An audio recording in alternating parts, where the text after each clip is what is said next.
Kasama ko po siya ngayon. Andito po kami sa venue. Andiyan kayo? O sige, pupunta ako dyan ngayon. Ang susunod na programa ay rated PG. Ito ay nangangailangan ng patnubay at gabay ng magulang para sa mga batang manonood.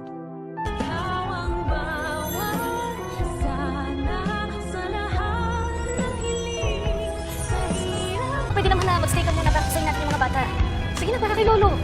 Habang nag-aabang ang lahat sa tuluyang paggising ni Lolo Pepe upang mapirmahan niya na ang last will and testament, ay abala naman itong si Giselle sa pakikipagpatintero at pakikipaghabulan sa kanyang anak na si Justin, na sa kasamang palad ay mababalitaan pa nga ni Giselle sa kanyang kapatid na si Obeng na si Justin ay papunta na palang Amerika at balak nga ni Eric na hindi na sila muling bumalik ng Pilipinas. Kaya naman sisisihin ni Giselle si Robert kung bakit daw hindi nito sinabi na babalik na pala ng Amerika ang kanyang anak. Wala daw siyang kaalam-alam kaya naman hindi niya matanggap ito. Pero ayon kay Robert ay masakit man, tanggapin na lang ni Giselle na ayaw talaga siyang makita ng kanyang anak. At parang pinapahiwatig ni Robert kay Giselle na mag-move on na lang ito. Pero hindi papayag si Giselle dahil hindi niya kaya. Pero sa kalagitnaan ng kanilang pagtatalong magkapatid ay biglang tatawag itong si Annalyn kay Giselle upang ipaalam dito na mag-uumpisa na ang children's party na taon-taong ino-organize ni Lolo Pepe sa mga bata. Parang tinatamad pa nga si Giselle na pumunta dahil wala naman doon ang kanyang anak. Pero biglang mabubuhayan si Giselle nang sabihin ni Annalyn